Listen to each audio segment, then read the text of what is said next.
Hello, everybody, and welcome to our TIF Talk Tuesday. Thank you for joining us. I'm Andrea Millers with Endogastric Solutions, and today I have a very special guest, Dr. Brian Davis. Thank you, Dr. Davis, for being here with us tonight. You're so welcome. It's a privilege to connect with a larger global community through social media and really get to answer some of the hard questions that y'all might have. Yes, thank you. We also have Karen Girth, who is with Endogastric Solutions, and she'll be fielding your questions as they come through. So as you all know, this is a live event. So at any time, if you have any questions, please feel free to type them into the chat section, and we'll get Dr. Davis to do his best at answering all of your questions. Before we start, I do want to give a background on Dr. Brian Davis. He is a board-certified general surgeon and associate professor of surgery and internal medicine and residency program director at Texas Tech University Health Science Center in El Paso, Texas. He practices, or actually he focuses on hepatobiliary, pancreatic, laparoscopic, robotic, and endoscopic surgery, along with surgical education and minimally invasive procedures such as the TIF procedure for reflux. And I just found out that you have, Dr. Davis, been doing the TIF procedure for almost 10 years now. Is that right? It's the exact 10-year anniversary of my first procedure, and what I'm very excited to say is we're educating the next generation of surgeons and gastroenterologists. So Phil Hernandez and I have had a huge engagement with the gastroenterology department because we're trying to spread the application of this technology and empower the future generation of physicians here in El Paso.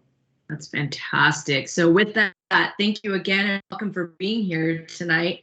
We're here to talk about GERD and the TIF procedure. So I'm going to go ahead and let you tell the audience what is GERD and, what could potential patients that are suffering from GERD, what kind of symptoms? Well, the big question is we really have to knock the myth of the purple pill, because as we've discussed so many times, this is your time as a patient. This is your time to enjoy spicy food, enjoy chile. The trouble is it's always that span between 6 p.m. and midnight where your doctor says, don't eat, elevate the head of the bed, get rid of all these symptoms to take care of what's a naturally occurring phenomenon that everybody has. It's especially worse in pregnant women, as you ladies know. It's where acid and other contents travel up the esophagus and cause a burning sensation. What we know is that there's a lot of atypical symptoms that are not well treated by what you see on television, which is why we're here on social media to make this impact. Many people, believe it or not, mistake heartburn for a heart attack and wind up in the emergency center with symptoms of chest pain, shortness of breath, especially following spicy meals or any meals at all.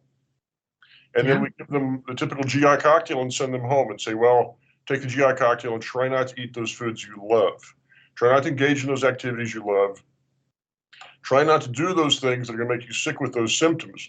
What we really talk about with the transoral fundoplication is the atypical symptoms. So the people that have coughing when they wake up in the morning, they have hoarseness, they have asthma, which we call reactive airway disease, where they have a form of spasm of the airway because of exposure to chronic acid. We also know, which is a big fear, with increased chronic acid exposure, you have a real risk of developing cancer of the esophagus. That's why we come down to this, because medical therapy has known gaps. What are some known gaps in medical therapy, you ask? A known gap in medical therapy is medical therapy does not prevent progression to cancer, which is a classic question. The medical therapy takes care of the acid in the stomach.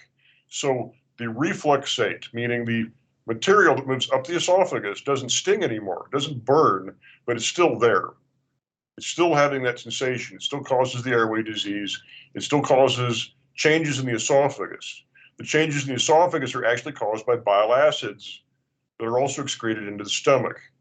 So these medications do not prevent people from having long-term development of cancer. There's also a big question when you read the literature and we look at long-term complications of cardiovascular disease, loss of calcium for women with osteoporosis, the long-term development of gastrointestinal lymphomas.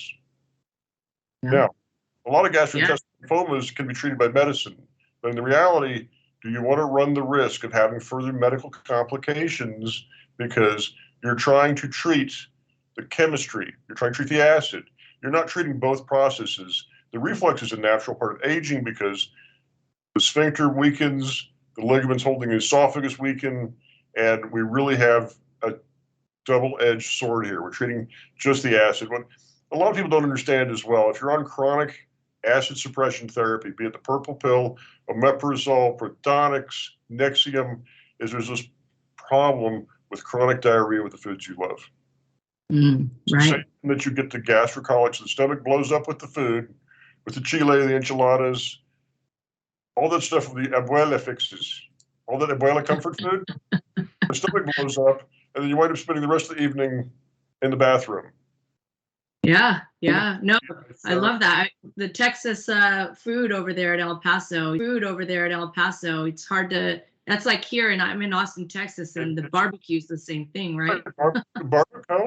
Barbacoa. And you say, what, Saturday night out with your barbacoa, you're going to be up all night because you're on the purple pill and you can't leave the bathroom? Or you're up all night because you have horrible reflux and heartburn? Because what's happened is the medicine takes care of only that. We have to look at with the physics of a proper anti-reflux procedure, or procedures can create a new valve. So it's a sort of valvuloplasty, plasty meaning creation of a new device. We pull the esophagus out of the chest because it's a pressure differential.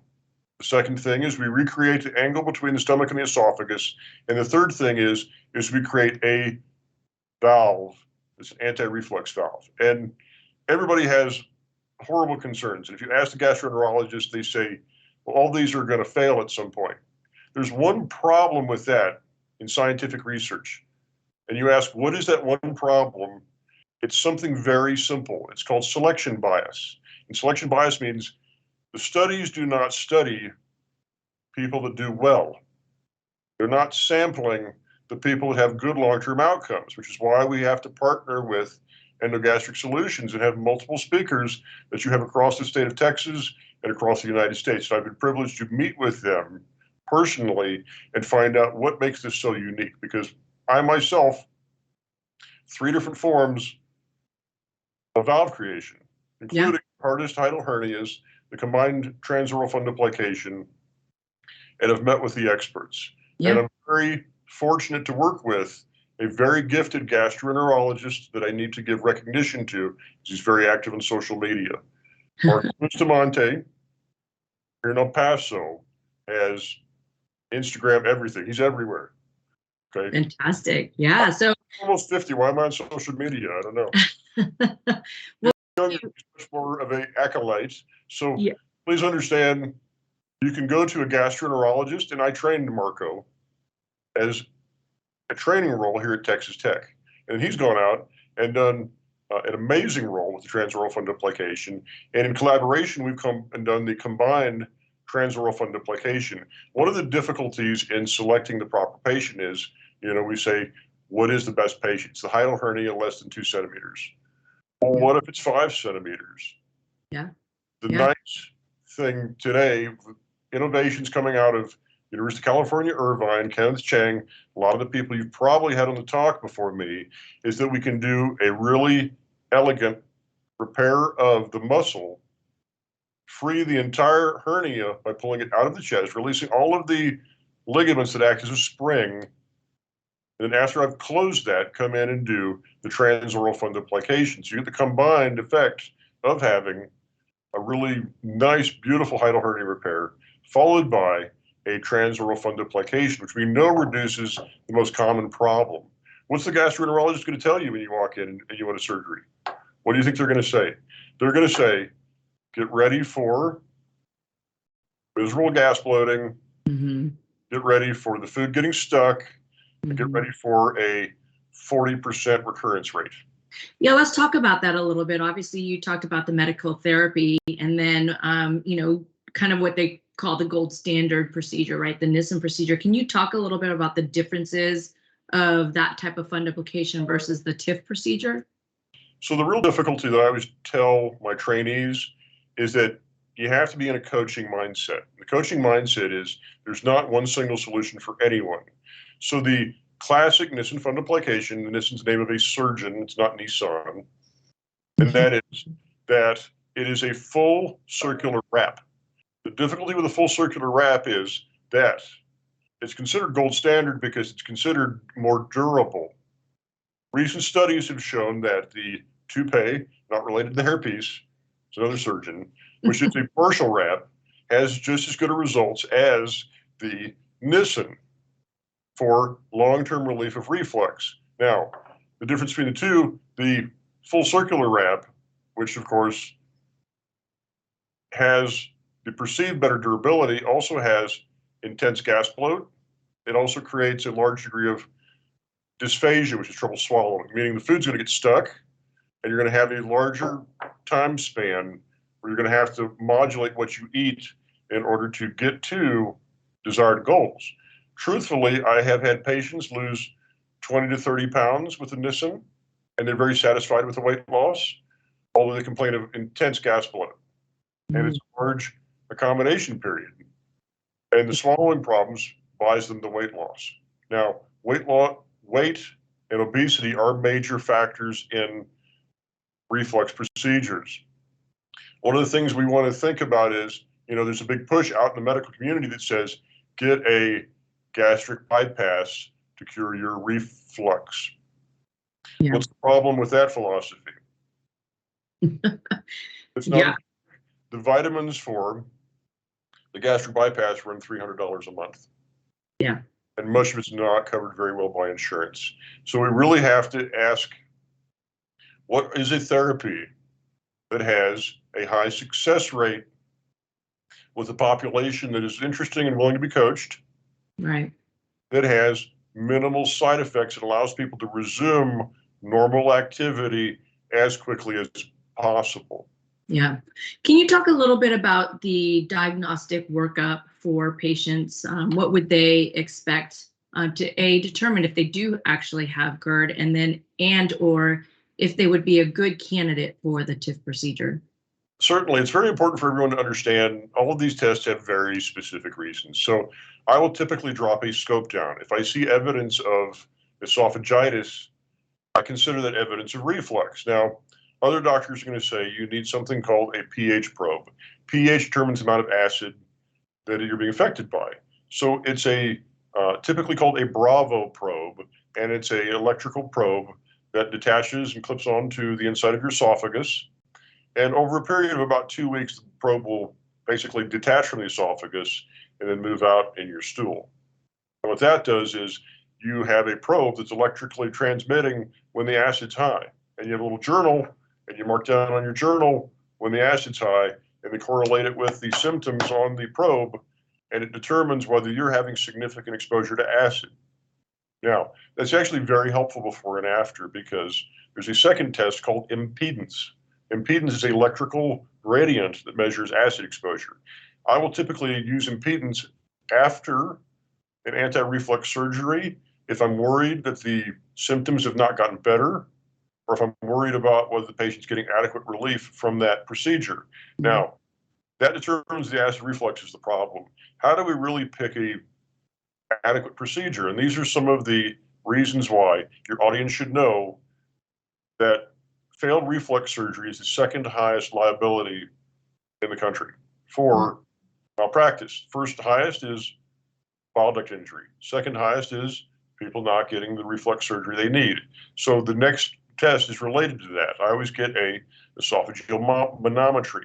Manometry is a pressure balloon that fits down the esophagus. And what we're looking for on manometry is we're looking for problems with motility. Because if I do a full circular Nissen wrap on someone that has limited esophageal motility, they will not be able to swallow, they will be miserable, they will not be able to eat. So I have a colleague that's actually very good at the rarest of conditions. His name is Dr. Richard McCallum. He's an expert in scleroderma and all sorts of very eccentric and odd motility disorders. What we found out is that I actually do what's called a DOR, D-O-R capital D, fundoplication for people with scleroderma that have zero esophageal motility. Mm. What happens is the DOR in its creation most closely approaches what is actually the transoral fundoplication wrap, which Right. means it produces the least amount of problems. What happens with that particular wrap, when it blows up with food like a giant balloon, it works as a ball that pushes on the esophagus to serve as a ball valve. It's a more functional valve than a static valve. In addition to static valve, it never changes. A functional valve is going to allow people to pass gas from their mouth. It's also going to allow people to vomit from their stomach if needed, although that's not very good for a transoral fundoplication. And the thing that everybody should understand when looking at use of the transoral fundoplication long term is like send people home with 2 weeks of Phenergan, either oral or suppository. And I say, if you feel like in your coaching phase of learning how to eat again, that you feel nauseated, it's very important to prevent retching. Retching is trying to vomit without the ability to do so, because we know that is a critical stop. And for those of you that are interested, the surgeon you're working with should have a very open door policy toward counseling, coaching, helping you with your diet, seeing you every 2 weeks, and talking about the sensation you're going to experience, because you still can feel the food stop with any procedure we do. The trick is not the food's going to stop. It's that we move safely through a curve where we progress on between liquids, then we go to honey scrambled eggs, and then a month out, I go to what we affectionately call in Texas the taco food diet. I like that taco food diet. Everything we can fit in a taco. Avoid the tortilla, everything ground up. Ground meat, ground vegetables, diced up lettuce, 1 tablespoon at a time. Take half a tablespoon, put salsa or sour cream, and then put ground meat in that other half, because the salsa and sour cream get everything to slide down. Yeah. So sorry, I didn't mean to interrupt you, but we are getting a lot of questions popping up on Facebook. So I want to make sure, we can answer some of the questions from, we've got people from all over, from New York, even from New York. So I'm an expert in reoperative surgery, so I do see complications of Nissens. I've done reoperative surgery on Nissens. I've done reoperative surgery on the transoral fundoplication, and I also do the links. So with time permitting, please let the questions begin. Yep. All right. I'm going to hand it over to Karen. She's going to go ahead and ask those questions. Thank you, Andrea. Welcome again, Dr. Davis. Thanks for joining us. We do have some questions coming in. One we have is from Kevin, and he was wondering, what is the difference between IBS and GERD? And it's kind of a two-part question. Can GERD cause IBS? So irritable bowel syndrome is a poorly understood phenomenon where people either have crampy abdominal pain combined with constipation or diarrhea, and they have medications like Linzess and others that have been newly developed to help with that. What typically happens is people have a combination of irritable bowel plus some gastritis. So it's important to look for Helicobacter pylori and other bacteria that can cause the gastritis to worsen. And it's also important to see a good gastroenterologist to try different medications. To be perfectly honest, if someone's not having severe symptomatology, I'll see them in my clinic and start them off with a combination of Nexium, and there's also dicyclamine called Bentyl, and we'll go through their symptoms and really find out how medical therapy can help them, and I'll counsel them forward, because it is a complex diagnostic pattern. You have to add fiber to the diet and other adjuncts. And that's why you have to have a good relationship with your gastroenterologist or surgeon to sort out what's really happening. Thank you for that. And kind of on the diagnostic test, we've got some questions on which diagnostic tests, I know you touched on them briefly, are needed to see if you are a candidate for the TIF procedure. Well, the first thing really has to be a very good esophageal gastroduodenoscopy. So that's really a long word for a scope that goes down your mouth, and then it folds back on itself to determine the Hill grade. The Hill grade is the biggest selection criteria. So we go, the scope is about 1 centimeter wide. Pill grade 2 or more, 2 centimeters or more, is not a good candidate. It's a candidate for a combined transoral fundoplication. So even if you have a large hiatal hernia, please remember you can work with a team, gastroenterologist and surgeon, that can go in through very small incisions, take care of those large hernias, and still look at the transoral fundoplication. We know cities throughout the U.S. are now following Ken Chang's lead from University of California, Irvine, making that happen, including here in El Paso. Excellent. And then we do have a question. It's kind of a question and just a comment about his journey from William. He got the TIF procedure back in July of 2021, and he had a 1 centimeter hiatal hernia that was not repaired at the time of the TIF procedure. And he now feels like his diaphragm is caught on something. And he said it's kind of producing a lot of mucus and can't really take a deep breath. He did have an impedance test that showed a 1.7 pH. And he's just worried that maybe, something else is developing. He's still, I think he did say he suffered from LPR. Is that normal post-procedure, I would say, to feel, your diaphragm, I guess, feeling like it's caught on something? Or have you seen that? So I've seen this very rarely. So the whole goal of transoral fundoplication is it will reduce the hiatal hernia and pexy the stomach to the esophagus in a way that creates a new valve. I have reoperated on cases where the stapler was fired through the muscle of the diaphragm.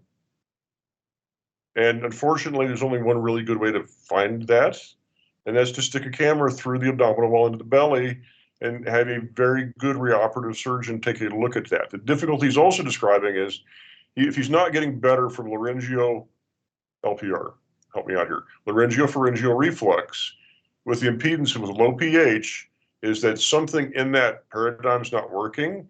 One of the real benefits of the transoral fundoplication is, as far as a reoperative profile, it by far is the easiest to convert.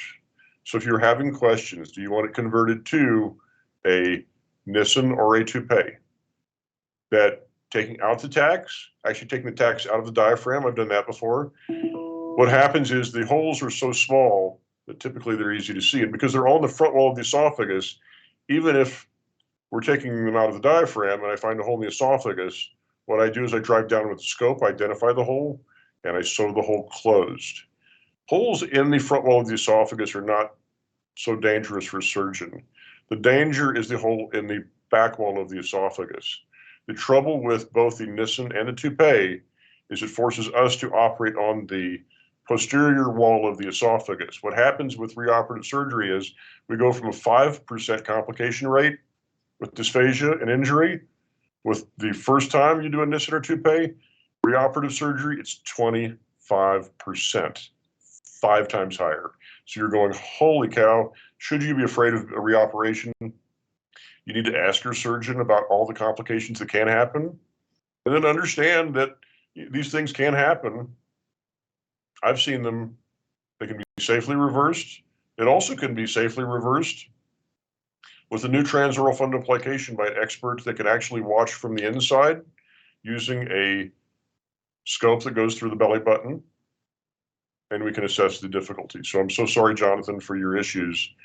I think seeing an expert reoperative surgeon, and not everybody is. Typically, these things are so high risk that it carries a lot of concern. So if your surgeon or your gastroenterologist are not addressing your problems, please get help with other centers. There are plenty of places that are going to be more than helpful across this country in really addressing what happens out in the community. And he just said thank you. He appreciates it. So we do have one more question here from Warren. He had a Nissen back in 2016 because he had a hiatal hernia, and it's come back. Would he be able to get the TIF procedure?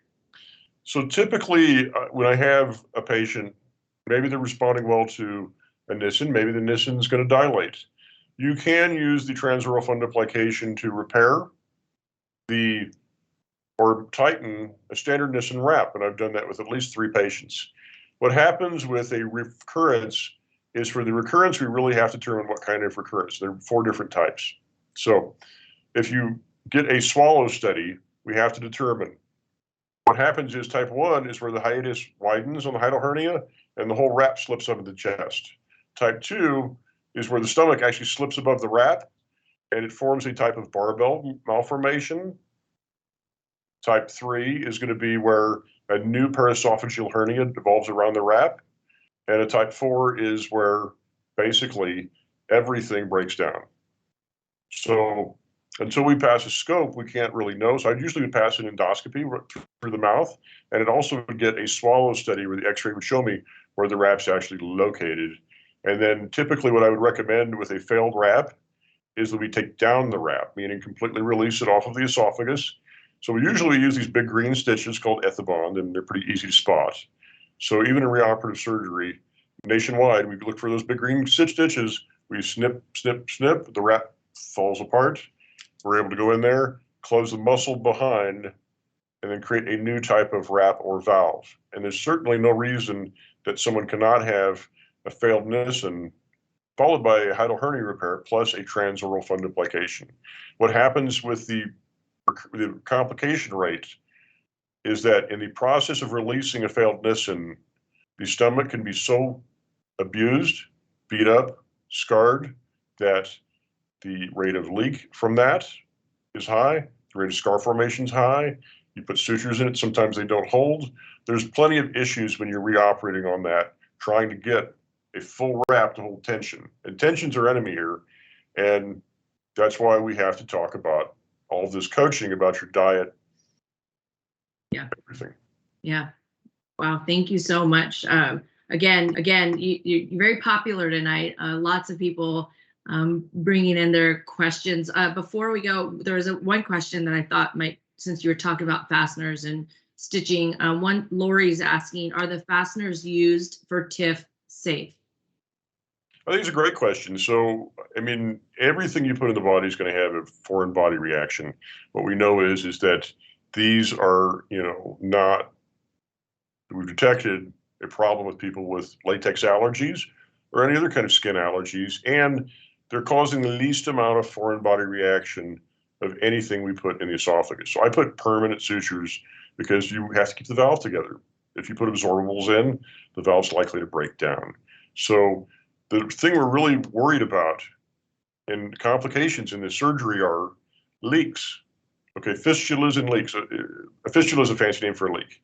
Any kind of leak is a disaster because then you have to have lots of other procedures to go along with that to heal that.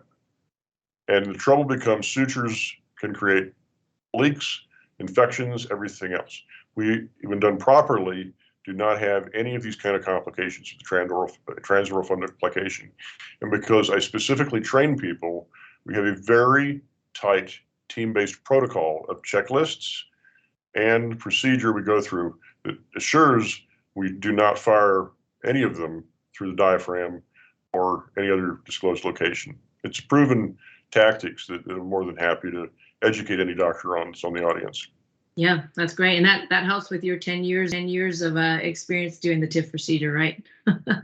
So can you talk a little bit about the recovery and what patients could expect post-op? You did talk a little bit about the diet, but do you still have your patients stay on PPIs shortly after? Do they wean off? I typically discontinue PPIs at a week mark. One of the things people need to realize is that the food getting stuck at the gastroesophageal junction feels like reflux. So I constantly have people come back and they say, "Doc, my reflux isn't gone." And I say, "Well, you're having scrambled eggs." Well, it's just when the scrambled eggs get stuck. And they don't understand that that's a normal symptom.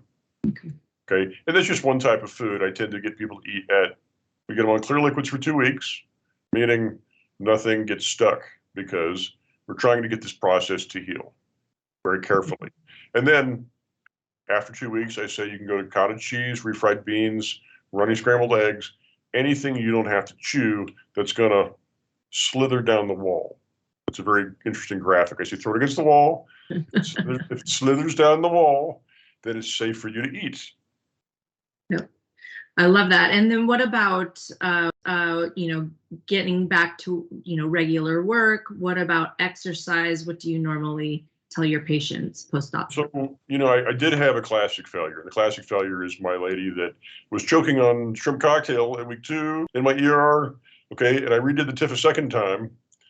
And then she was moving a 300-pound crate and felt a pop, and the tacks migrated. So I tell people no heavy lifting for a month. And what is heavy lifting? Heavy lifting is squat thrusts, it's bench press, it's any of these activities that create increased intra-chest or intra-abdominal pressure. Now, is it safe to go swimming? Sure. Ride a bicycle? Great. Go play golf, walk, anything where you're not tensing your abdominal and thoracic muscles. Because what happens is the esophagus and the wrap will pull against a tense diaphragm, and the tacks could pop out. Yeah, perfect. So it sounds like you in your practice, you really kind of set expectations for your patients, pre, during, and post-op to really get the most successful outcome for your TIF patients. Everybody's got a selection paradigm, and really what happens is you have to coach people through the process of what they're really trying to get out of this. Instead of prescribing one solution, people have to understand that. I tell people TIF all the time, the more you get to know your doctor, the better your outcome is going to be. Yeah. This is why it's so critical. People get on social media, share experiences, get questions. Even for Jonathan talking about, God forbid that somebody did fracture his diaphragm. Yeah. I've seen that and repaired that, and the patient had a very good outcome later. Yeah. Well, and that's the whole reason why we invite all of our guest physicians to come out here and do our best to educate the community out there that are suffering from GERD. So with that said, we're about ready to wrap up. I just wanted to give you an opportunity to maybe give everybody that's watching your words of advice, or what would be the one main thing that you would advise patients who are suffering from GERD today? I've had so many special and interesting patients, and I tell people, whatever you feel, however you feel about your doctor, keep coming back, because consistently what I find is there's an evolution in all of this over time. It's a constant relationship. It can be the most satisfying relationship in a surgeon's career. So if you're not satisfied with your diet, if you're not satisfied with your pills, go find a surgeon that's willing to have a long relationship with you in discussing. My last third TIF came back for his third procedure this year, 2012, 2018, and 2021. He swore he never wanted surgery because he had a chest surgery as a child and was traumatized by it. Wow. What happened is he was very satisfied. All of these things dilate with time. It's just a course of nature. And he did so excellent. He was so pleased with how it went the first 2 times. He came back. And that's the kind of follow-up we want long-term. We want to see people really grow with the procedure and grow with their experience and grow with their practice. And in 10 years, I can say that's the one that amazed me the most. I love that. That's perfectly said. So again, I can't thank you enough for joining us this evening and being here. I know you had a tough surgery right before coming on, just minutes before we went live. So we appreciate you doing that. And everybody that's watching, again, thank you for joining us. I know you're coming from near and far, all over the nation. We appreciate you joining us every Tuesday night on our TIF Talks. If you are looking for a surgeon, or if you're in the El Paso area, you can find Dr. Davis. But if you are not and want to find a trained TIF physician in your area, you can go to GERDhelp.com. Andrea, we see people from all over the country. So myself, well, there you go. Dr. McCallum, Dr. Bustamante, you've got 3 choices, and we actually treat people, because I also treat gastroparesis, and I treat severe medical disorders of the esophagus. So even patients from New York, I'm treating one at the end of this month. Wow. Okay. Well, there you go. And then also you can go on our website, GERDhelp.com. There is a physician finder on there. You can put in your zip code or state, and you'll be able to find a physician near you. So again, thank you again for joining us. We can't thank you enough. Catch you next Tuesday for our next TIF Talk. And Dr. Davis, thank you again and have a great evening. Of course. Thank you.